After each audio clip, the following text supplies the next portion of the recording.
Tuna vivuko ambavyo vinasuasua kufanya kazi.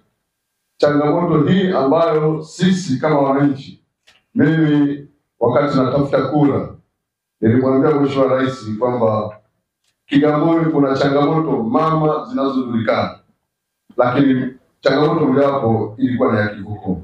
Pamoja na kwamba nilizungumza mambo ya barabara, lakini nilimwambia kivuko kina changamoto kubwa.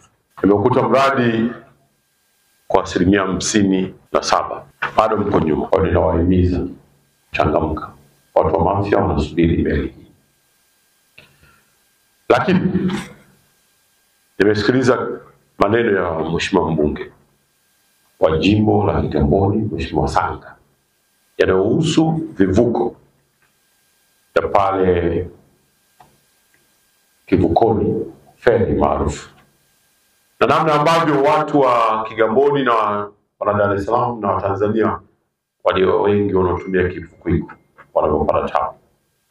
Nimekusikia, na vile vile nimekusikia juu ya shukrani yako kwa ubunifu wa serikali wa kushirikisha sekta binafsi, lakini umesisitiza kwamba bado huduma ya hivi vivuko vya serikali inahitajika pia.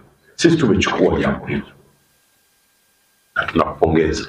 Haya yaliyosemwa na mbunge hapa yanayohusu vivuko ya hapa feri, na kwamba vinazidiwa, wakati mwingine vinasimama kabisa na vinazusha taharuki kubwa sana kwa wananchi, ni mambo ambayo yamenisukuma pia vile vile fanya ziara hii. Serikali ya Rais Daktari Samia Suluhu Hassan imepokea barua kutoka kwa wananchi ya malalamiko yanayohusu utendaji kazi wa shirika letu la TEMESA. Barua ile imeeleza juu ya uzembe wa watendaji. Barua ile ikaendelea mbele ikasema juu ya upendeleo kwenye mambo ya zabuni.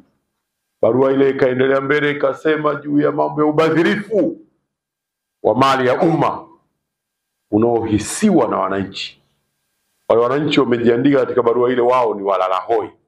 Tunayo hiyo barua, imeandikwa kwa serikali ya Rais Daktari Samia Suluhu Hassan. Serikali iliamua kuunda timu ya uchunguzi.